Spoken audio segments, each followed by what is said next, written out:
is infinite. The total amount of mass in the universe, protons, electrons, energy itself, the total amount of mass is finite, as are all the possible combinations of that mass.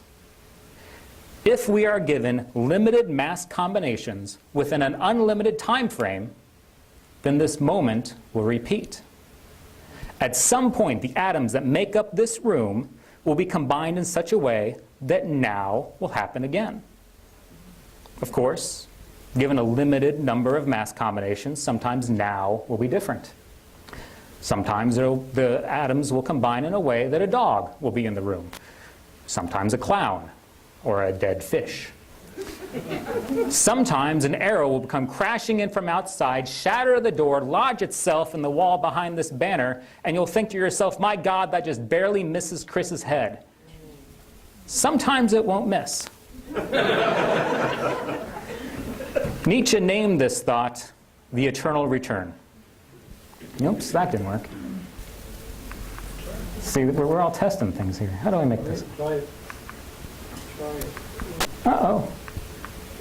Do I get the light? Ah! Okay. The eternal return. Oh, man. You weren't just kidding. You got the same moment, right? Yeah. Okay. There we go. Oh, okay. I think I'm controlling it now. What do you know? The eternal return. As students of the Urantia book, we are going to find fault with Nietzsche's logic. We are going to confront his thinking on the nature of mind and time and matter. But we ought to appreciate that he has stumbled upon a truth of the human condition which is particularly true for the Urantia book community. This moment has happened before.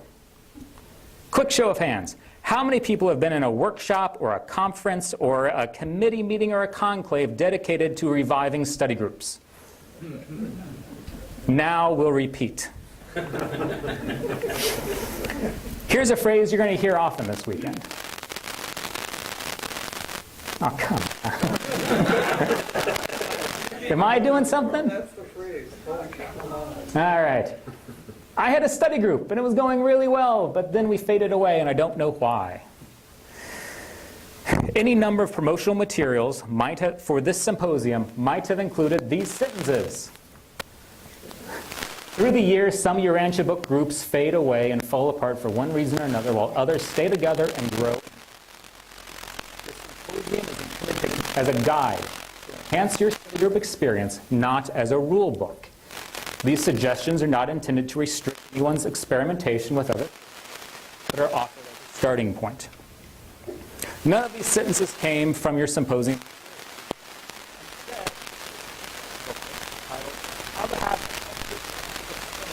Published by this moment. We should take a second right now to establish the correct frame of mind for this symposium. Given that study groups are important, given that study groups face many types of challenges, given that every 5 to 10 years we come together in workshops and conclaves and symposiums to address these challenges, given that we form committees and produce guides dedicated to serving study groups, given all of these things, I ask, what is our problem? What is wrong with us? Why can't we get it right, if not the first time, then, the 18th time? Seriously, the angels entrusted us, all of us, with the 5th epochal revelation. What does this say about their judgment?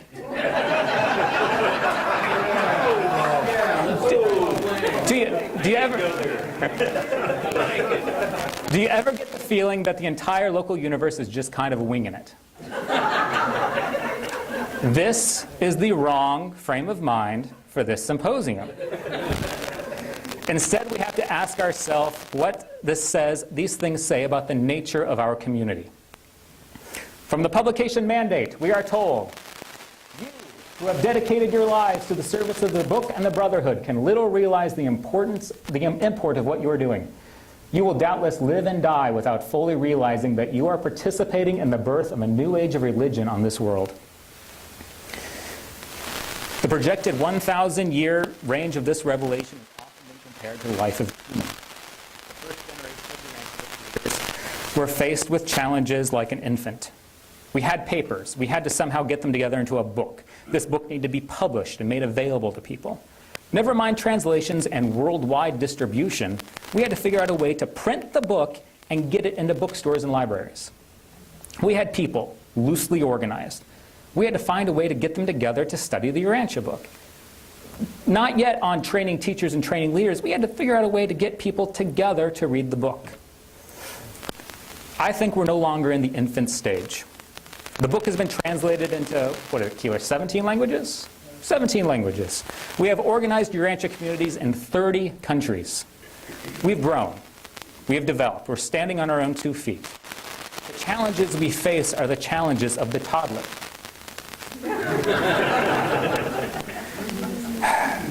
We know study groups are important. We talk openly and rationally about supporting them. We recognize the difficulties faced and know it will be better when we've mastered this stage. These are toddler problems. This is potty training. Here's the thing. Anytime a new study group pops up, anytime a new community organizes, whether it's in Idaho or Costa Rica or the Philippines, they will face these same challenges. Anytime we establish study groups, our established study groups slip or our communities get distracted or lackadaisical, we will get to readdress these same challenges.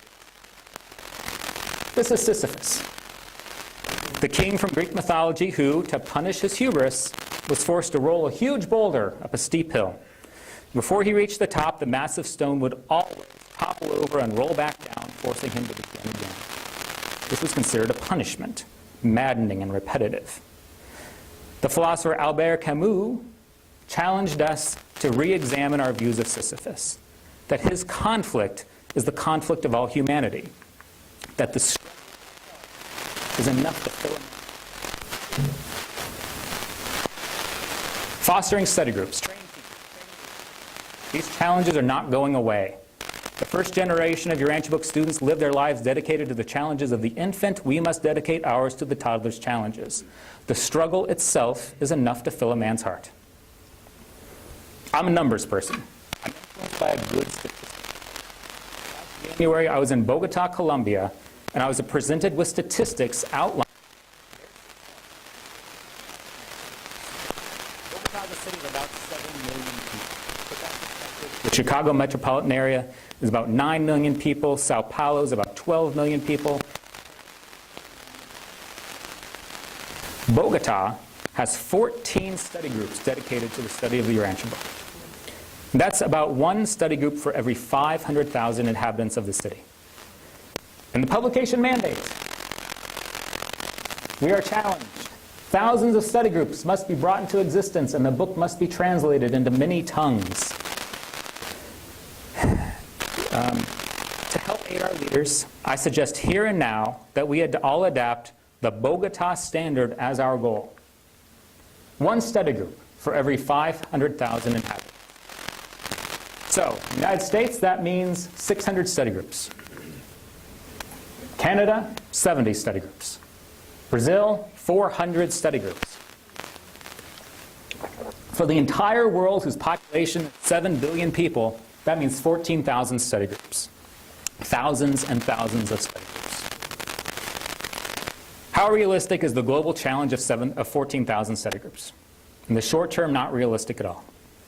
Large groups of people in the world cannot read at even a basic level, let alone read at the academic level of the Urantia book. Nor is the book available in the native tongues of many people. Our communities will continue to face these challenges. But at the local level, this standard can be met. In Madison, Wisconsin, we have a population of 500,000 people, and we have a study group.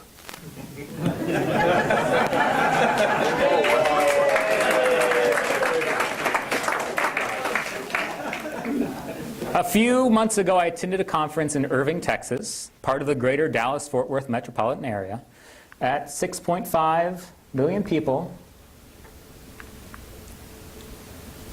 What's the price? There we go. 6.5 million people, 13 study groups is their challenge. Am I just not aiming at the right spot? Okay. For the entire state of Texas, whose population is 26 million people, that means 52 study groups. And the good people of Texas can meet this challenge, yes? Yes.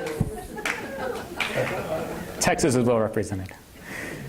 So 600 study groups for the United States, 14,000 for the entire world. How are we doing to meet this challenge? Here comes the great wave of gray. We don't know. You will either be shocked or perhaps take great comfort in learning that your Urantia community has never taken great pains to track our members. This means that we sometimes do not provide the best information for people who are seeking our services. In an effort to combat this limitation, the association, the foundation, and the fellowship recently launched a joint study group directory. Urantia study groups. Is your study group listed? Have you registered it? If not, then go. Do it this weekend. I will help. And for this symposium, Thursday night is dedicated to technology and study groups. Here's another statistic for you. Every 20 years, every year, 20% of every database list becomes obsolete. People move. Phone numbers change. Email addresses fuse with the great digital thought adjuster in the cloud. If you are not on top of your game, then in 2 or 3 years, your database is worthless. This doesn't just apply to big lists like the study group directory. It applies to small lists, like the members of your study group. On the whole, a study group needs 20% new members every year just to hold steady.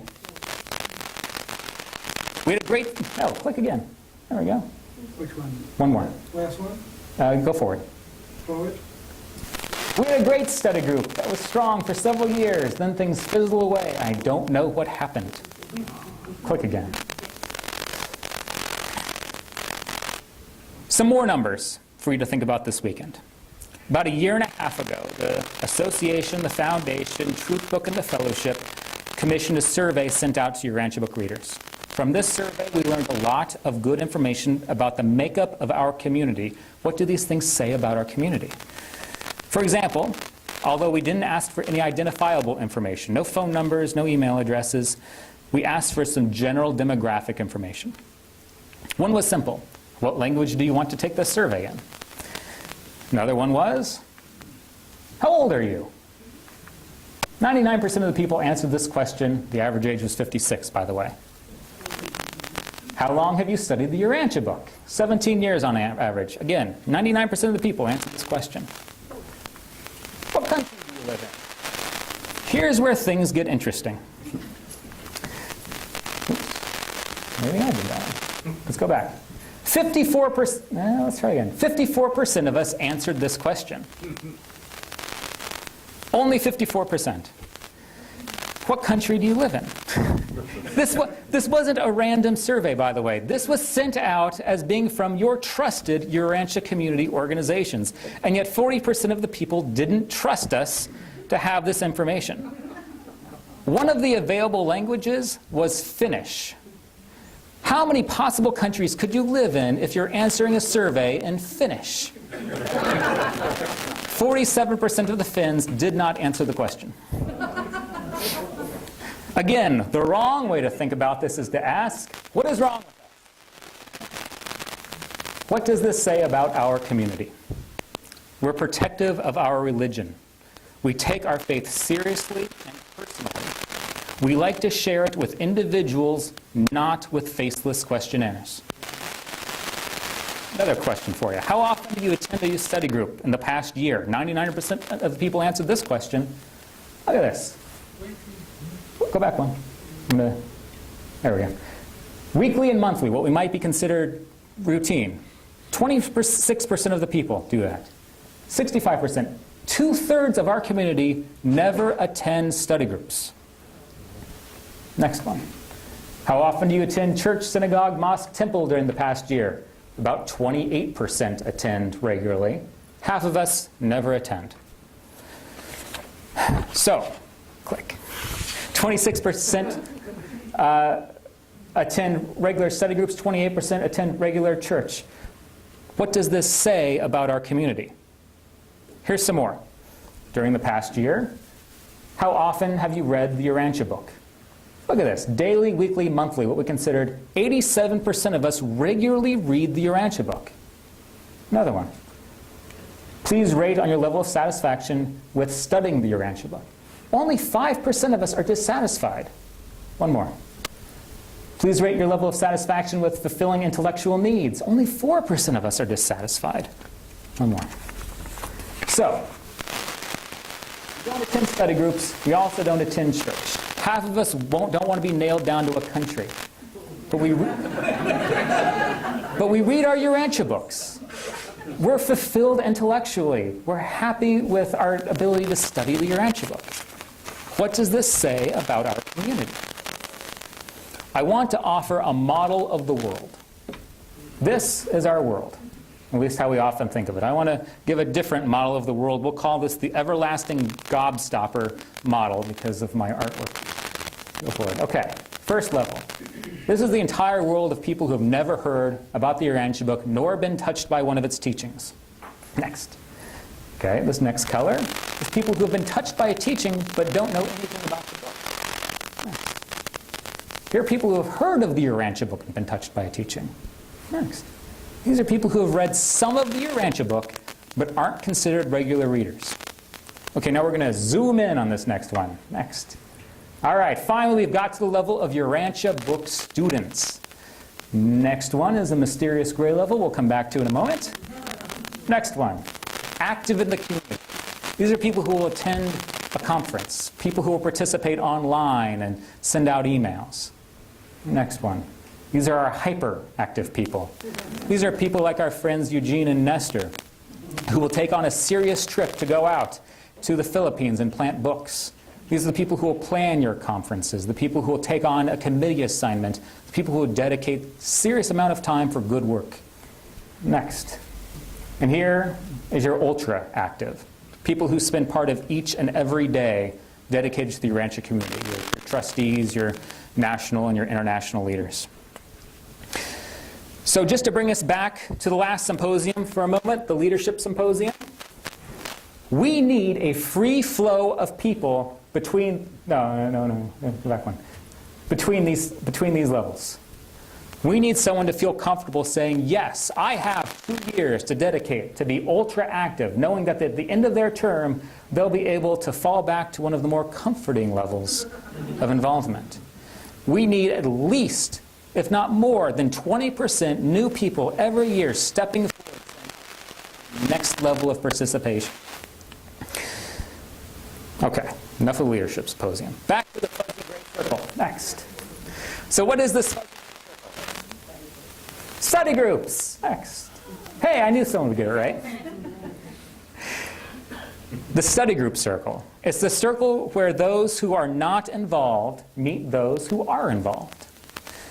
For new people, it's an introduction to the larger Urantia community. For those who are already knee-deep in the community, it's the place where we can go back and get recharged. The study group is more, much more, than just a dedicated book club. People go out into the world and discuss the Urantia book and its teachings. We all, at some point, have had a discussion about God with someone without mentioning the Urantia book. And it's great. It can be really uplifting. There's an energy that comes with going out into the world and saying that God exists and I'm ready to talk about it. It can also be monotonous.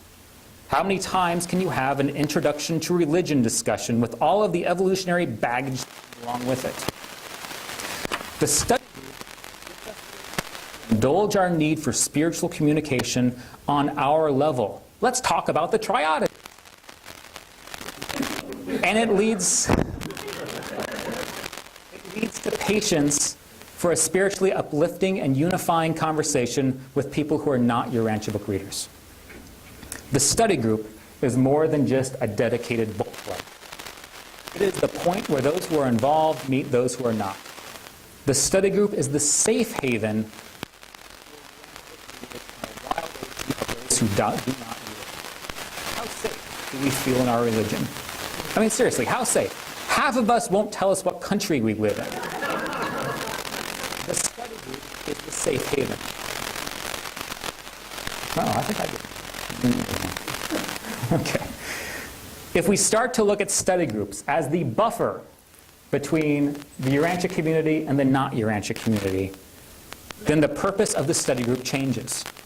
Perhaps when you go home, you might take a special session with the study group to answer the following questions. What is Urantia? What is the Urantia book? What is my religion? One caveat. Oops, see, there's things happening. One forward. All right. You must pretend that these questions are being asked by someone who has never heard of the Urantia book. You have 30 seconds to answer, and you must not sound crazy.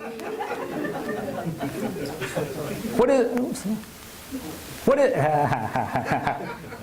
okay, I'm not going to click anymore. I'm just going to go like this and you do it, all right? What is Urantia? Urantia is planet 606 of Satania. Nope. Crazy. What is the Urantia book? The Urantia book was a gift from the angel aliens welcoming us to the universal family.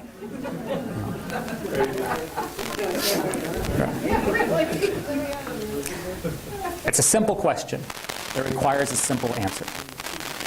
The answer needs to be personal and true to the individual. We can't all just have the same stock answer that we recite. And there is power in this answer. If you can answer these questions, the world becomes less hostile. Cain, when he was leaving the second garden, he didn't bear the mark of one of the tribes.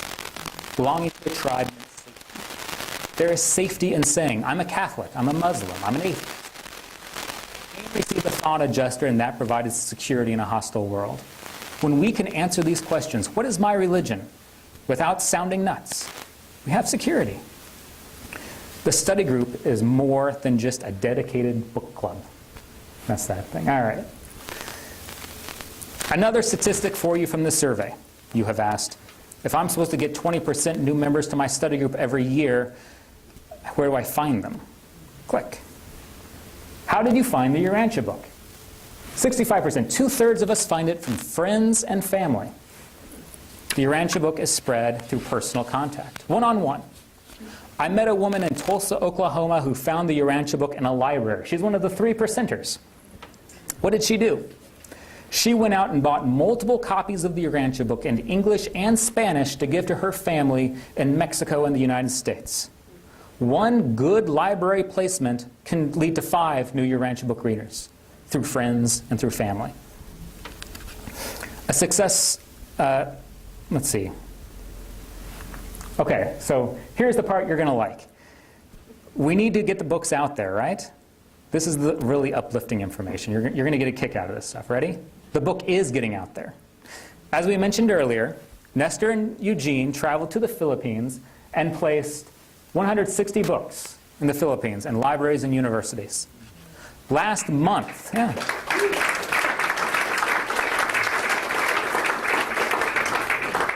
Last month, we successfully got 270 books into Ukraine.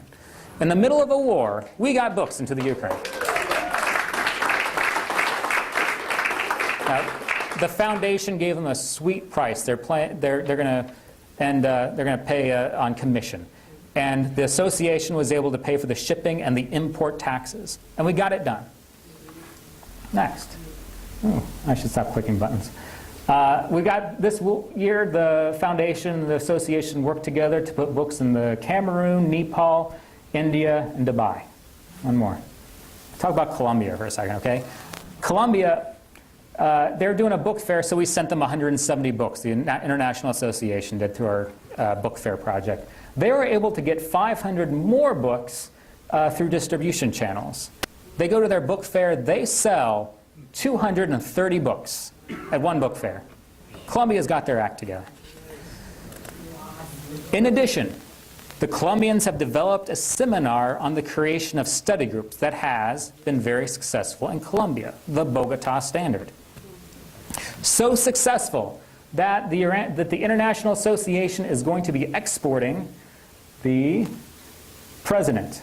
And he's going to be giving the Spanish language study group seminar in Venezuela, Peru, Ecuador, Chile, Argentina, Dominican Republic, Costa Rica, and Uruguay over the course of the next year.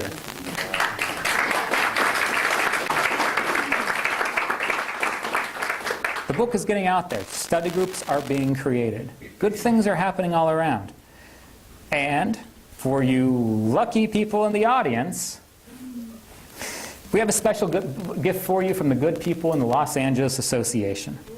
In your folders, you each get a packet of postcards that look like this that you can hand out to friends, family, strangers in the post office. Good for one free Urantia book. Here's the way it works. You're having a conversation with someone and you say, hey, I think I have a book you might like. They don't already have a Urantia book, by the way. You give them the postcard. They fill out the information. They put a stamp on it. They put it in the mail. There's a funny thing about owning something. If you buy a book, you are more likely to read that book than if you got that book for free. Why? Because you've taken ownership of it. So, by filling out the card themselves, putting a stamp on it themselves, sticking it in the mail themselves, they've taken the minimum amount of steps necessary to take ownership of something. They're expecting it in the mail. So, good job, LA, by the way. Some questions for you. Some questions for you this weekend. Next. What's the study group's relationship to the Urantia community? What's the study group's relationship to non-Urantia community? How do study groups thrive? How do study groups die?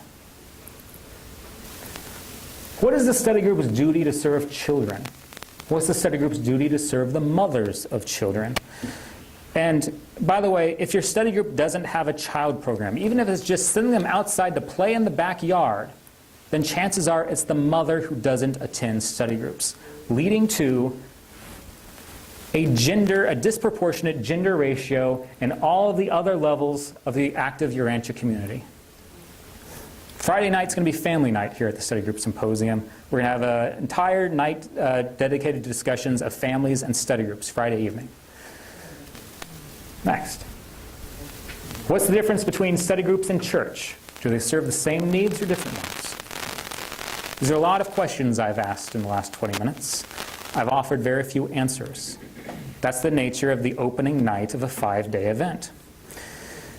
But these are challenges that we have before us, and not just us, but the entire community, and not just this week, but for the rest of our natural lives.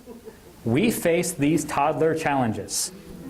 We get to dedicate the rest of our lives to them. How great is that? One more. Thanks, everybody.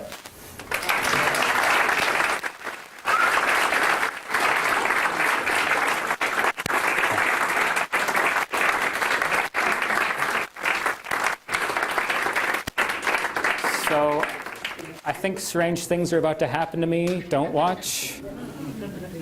Maybe it's not. They're distracted. All right. Man, you're first. Are you done? Take it off.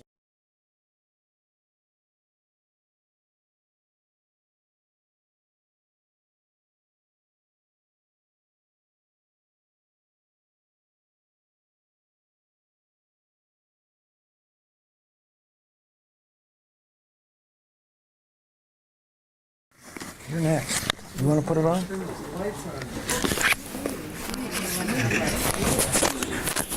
You just While click we're it. preventing wardrobe malfunctions, Is he fine or what?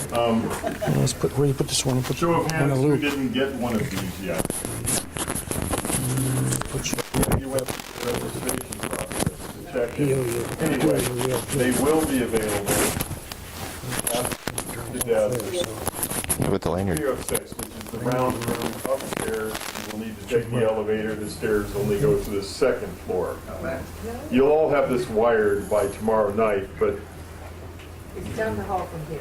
you may get lost between now and then. But it's back down this hall. It curves around. There's a lobby, and there's a room with books that looks like a round library. Okay? Halfway to the bathroom. It's important to put it in perspective. We got two of them up here. That's mine. David. Okay. I'd like to take a moment to introduce a very good friend of mine. The first time I saw him was at the conference in Chicago in 2004, and he was putting a new bylaw through the UAUS CLT meeting, and that was my very first CLT meeting.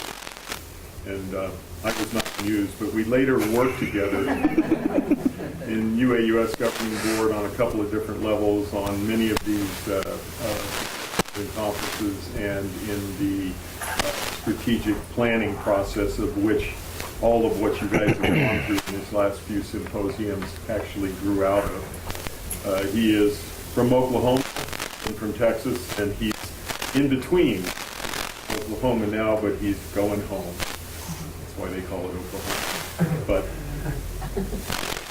David Linthicum, who put together the strategy of what you guys are going to do. So.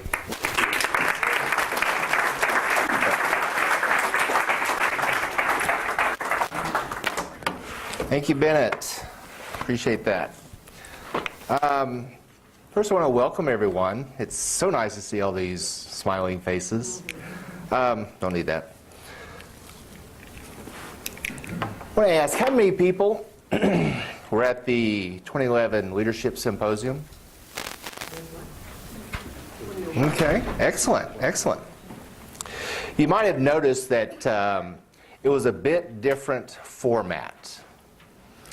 When we were in discussions with the Planning Committee on how we were going to present the Leadership Symposium, we chose symposium because it's different than conference. It implies more of an interactive environment.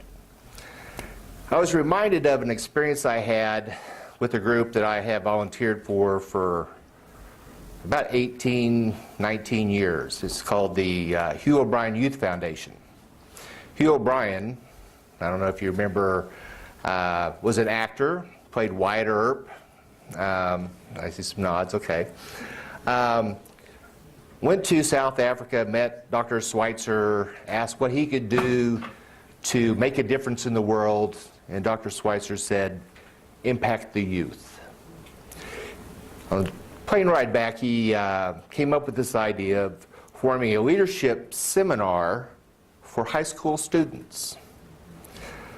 I had joined the JCs, young, energetic, and it was the very first project that I was asked to work on as a JC, was this HOBY, H-O-B-Y was the acronym for Hugh O'Brien Youth Foundation.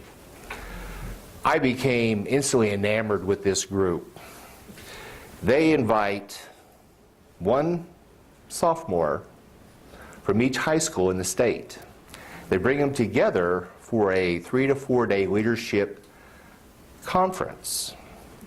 And the thing that I found was so energizing about it is you get these kids that come from around the state. Most of them are rural kids. They come in, they're scared, probably never been out of their hometown, and they're thrust together with a group of 150 other kids. And they all feel out of place, and they all feel lost. They left mom for the first time. Mom left in tears when they dropped them off at the door.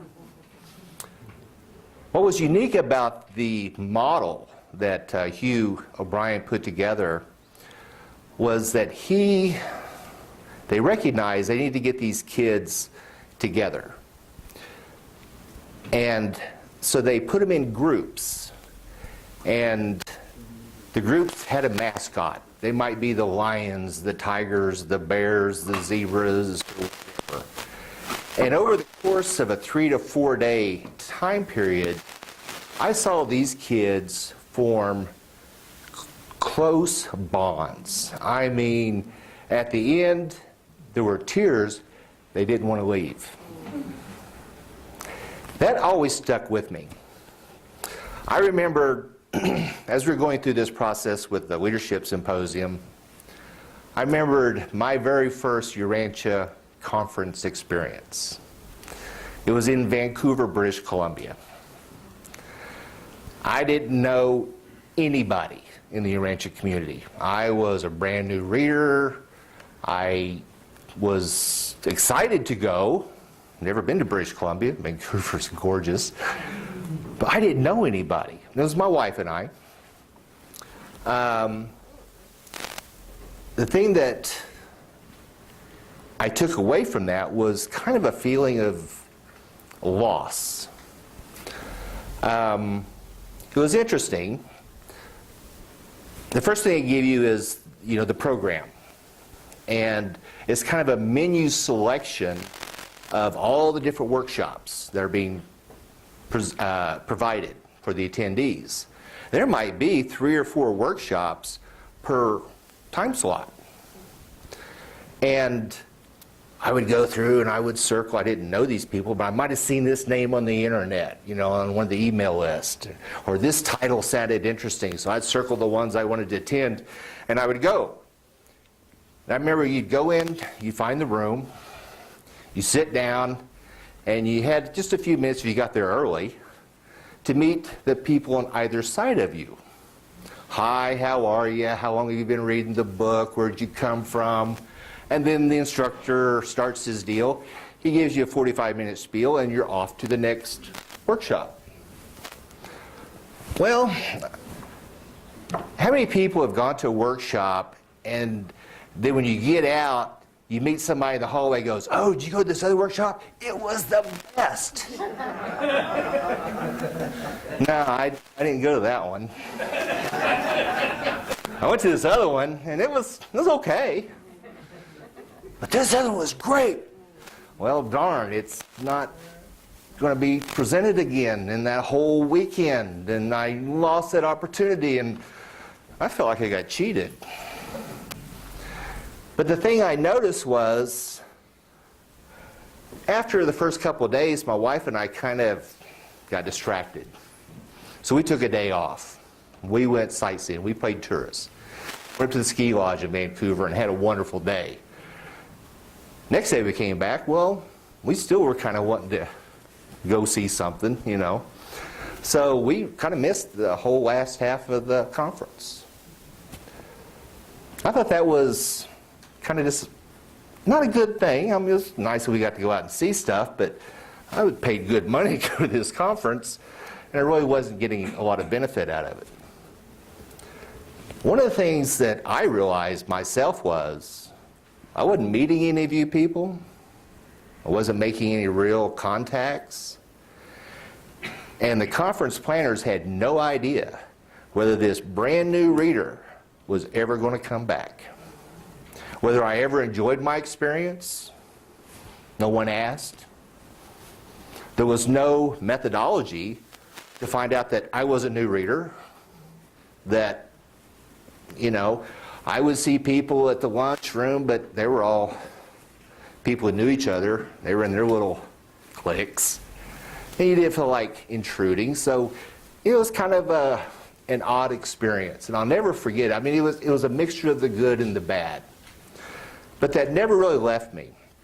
And when I think back to my experience with Hobie and how energetic and how engaging it was and how dynamic, I thought, there's got to be a way that we can incorporate some of that into our conference models.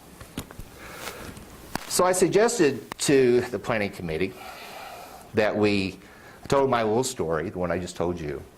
And they looked at me like, whatever. And I said, well, we have to try this. Because if you think about it, if you are put into a group of people, and you stay with that group of people for the day, or even for the entire event, you have a better opportunity to really get to know those 8 to 9 people in your group. You will come away from that conference experience with 8 or 9 new friends. And if you go to several conferences over your experience, those numbers tend to grow. And after a while, 20, 30, 40 people that you have time with. So that was the genesis for the conference model that we put together for the Leadership Symposium. Now, for the ones who were there, you spent the whole time in one group. Well, for some of you, that was a really good thing. For some others, not so good. So this year, we've decided to keep the same concept, but we're going to switch it up, and we're still going to have the groups.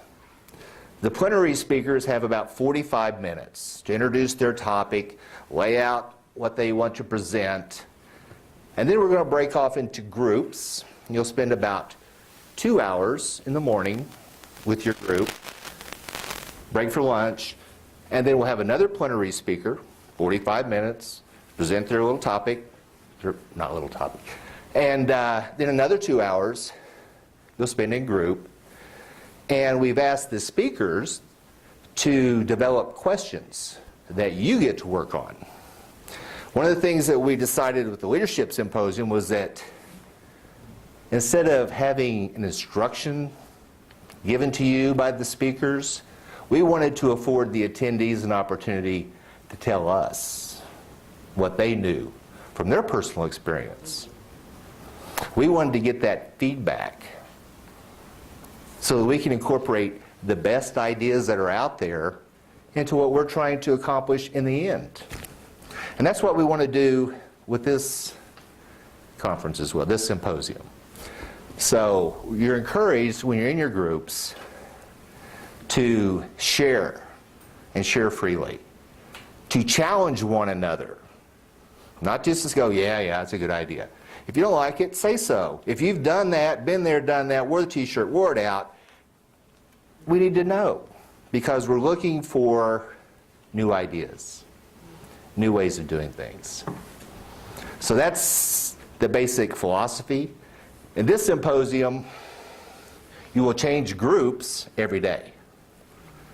So by the end of the symposium, you will have spent at least 4 quality hours with about 25, 26 people. That's not everybody, but that's not a bad way to start. So,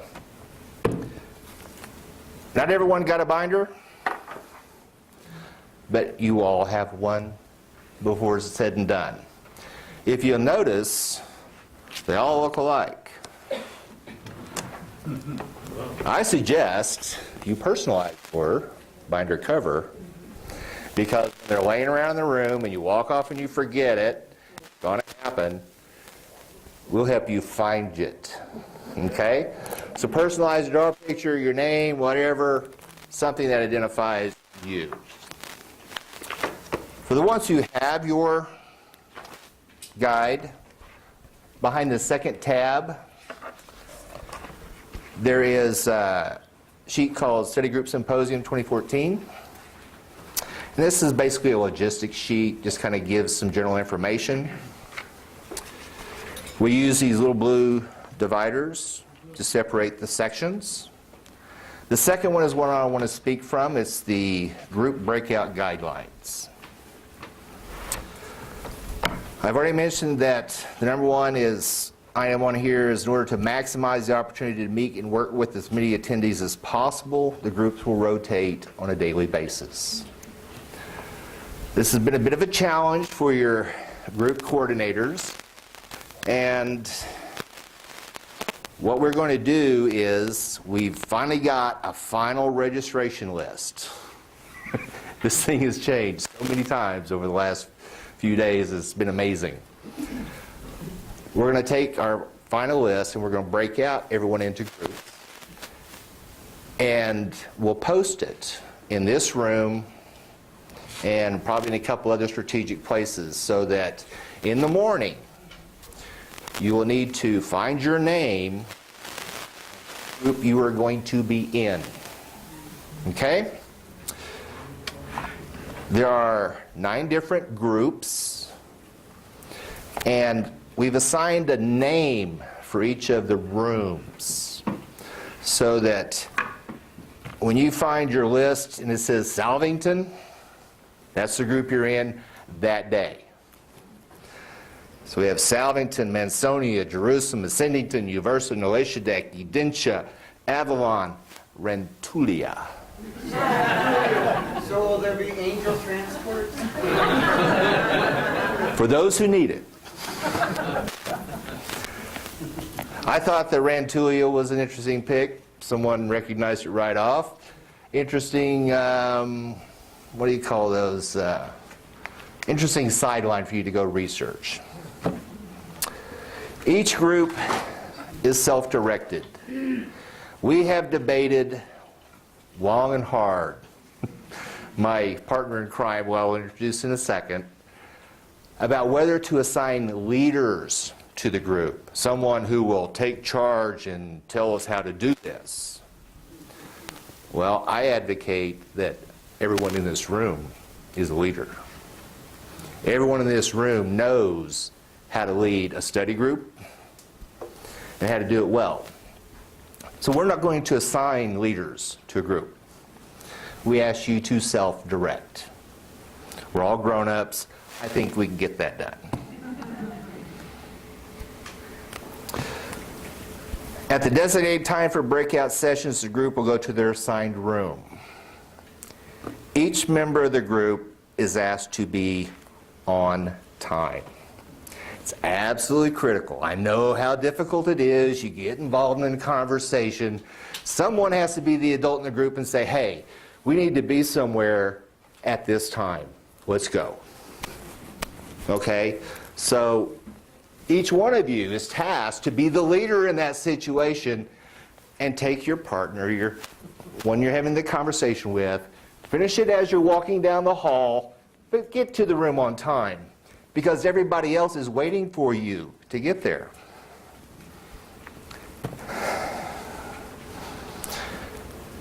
As I said, we've asked the plenary speakers to come up with a list of questions, activities for you to work on during that 2-hour time frame after they give their speech. I'd like to introduce my partner for this symposium and the last, Betty Lou Wallace from Florida. Betty Lou.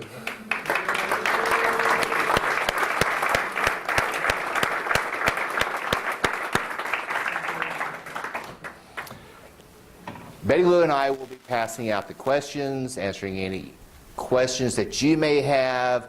We'll make sure that every group has their brown envelope. When you get your brown envelope, somebody open it up, someone take charge, and just pass them out. Now, in your binder, you notice all these different tabs. We didn't go through the hassle of creating little tab inserts, because that's a major pain in the rear, let me tell you.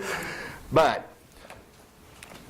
basically, we broke it into 3 days. Day 1, day 2, and day 3. You will see a bio for the speakers for that particular day.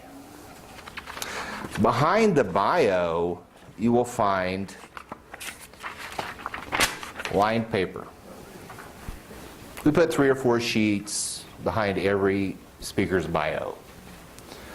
What we ask you to do is to take the questions for that particular session, put them in your binder, use these to take notes. Because what we want to do, well, I'll get to that.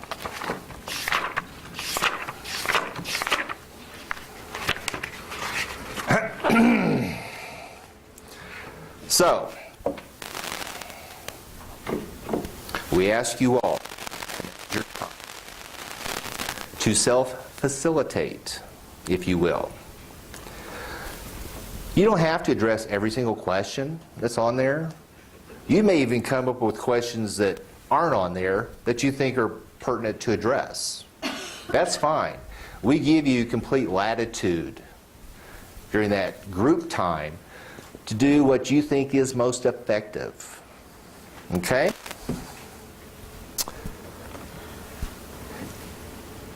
It's not required that we come to a consensus. There's not going to be any vote. We're offering ideas. We're putting forth new concepts. May not always agree that that's going to work in your group. I know I've tried to incorporate things that I've learned from different study group hosts into my group. Some worked, some flopped badly. You know your group best. You know the makeup, the intellect, the personality of your group, which changes every time you add a new member, am I right? So you have to adjust on the fly. So we're not asking for a group consensus. We do ask that you be respectful of each other, respectful of the people in your group. Don't be rude. Ensure that everyone participates. This binder is your personal journal. We ask that you keep your notes in it, and when you get home, share it with your study group. Tell them what you learned. Tell them the ideas that were put forward, and see what they think about it. You might have a couple of study groups where you just talk about this and see, and share these ideas and get them engaged in charting the course for your study group. Okay? In this same section, you'll find a couple of articles. One is the role of a facilitator. What is a facilitator? Different tips. What does a facilitator do? Because as the study group host, that's your default function, is to facilitate your own group. So you might read through these and identify some things that you already do, or some things that you hadn't thought about doing. So this is just reference material. Matter of fact, the first one I think relates more to kind of a corporate facilitator. I used to do that in the corporate world. We facilitated groups. It's different than what the rest is supposed to do. When you're in a strictly facilitator role, you have a unique function in the group. You're not necessarily a participant. You're there kind of as the traffic cop. So if someone is dominating the conversation, the facilitator's job is to ease that. If you see someone sitting there and not contributing, facilitator invites that person to share something. You want to get everyone engaged, right? Typically in study group, you don't have those problems. Anyway, there's some good information there. Tips on interventions.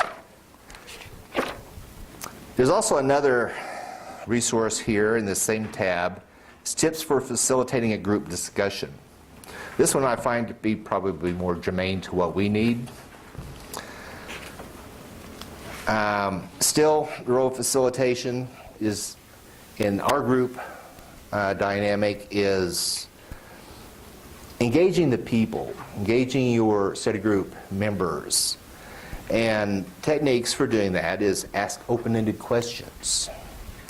Avoid the yes, no, true, false, multiple choice questions. Is Jesus the sheep or the shepherd in the parable? Then ask follow-up questions. What makes you say that? How do you feel about that? Those are kind of leading questions that allow someone else to fill in the rest. This one I like. Start an argument. Wow, that sounds kind of...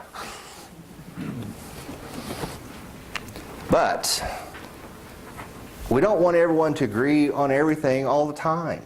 There's someone sitting in your group and you're telling them something, they're going in their mind, they're crazy. They're nuts. That ain't going to work. Sometimes you have to play the devil's advocate, as they say, where you take the opposing view and then challenge the group to come up with something else. Just a different way of looking at it. Basically what we want to do in a study group, and I'm sure you all know this, is to create a safe environment. Study groups should be a place where people want to go. That's where their friends are. So you want to always foster that. Some people start a study group with a prayer.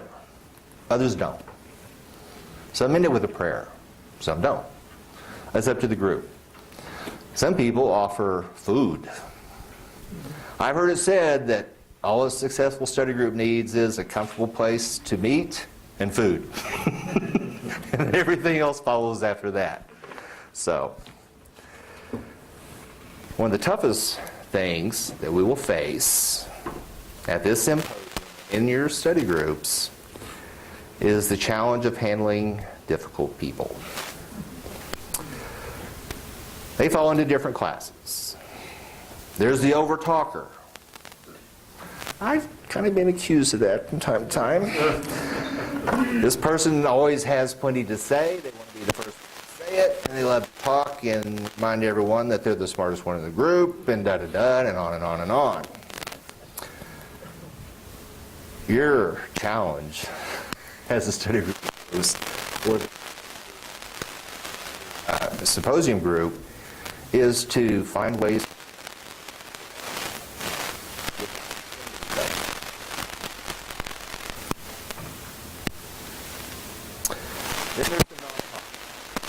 that's the person who shows up, they open the book, and if you ask them, they'll read a little bit, but they don't necessarily join in the discussions.